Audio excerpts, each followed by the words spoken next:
इंदुरीकर महाराज, तर या काही तरुण पोर आहेत आमच्या गावातले, तर ह्यांना थोडंसं तुमच्या भाषेमध्ये चांगलं सांगा बरं, 2-4 शब्द. तरुण पोरं सावध वाबू, पाया पडतो तुमच्या. माझी 2-3 वाक्य ऐकाल का बरं तुम्ही तर बोलायचेच बंद झाले. ऐकाल का? पाया पडतो तुमच्या सगळ्यांच्या. पोरांनो, आता जास्त शिकण्यापेक्षा व्यवसायाकडे वळा.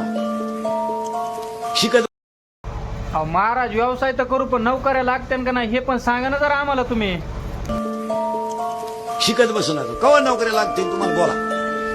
35ला तू बीएड झालाय, 37ला तुला पगार चालू झालाय, 58ला तू रिटायर झालाय. स्लॅब कधी टाकत तू? हे सोडून द्या मला, हा विनोद नाही मला. पोरांनो, बरं महाराज, तुम्ही दोन्ही बी सांगितलं, मग आता आम्ही कसं राहायचं हे एक सांगा बरं तुम्ही तेवढं.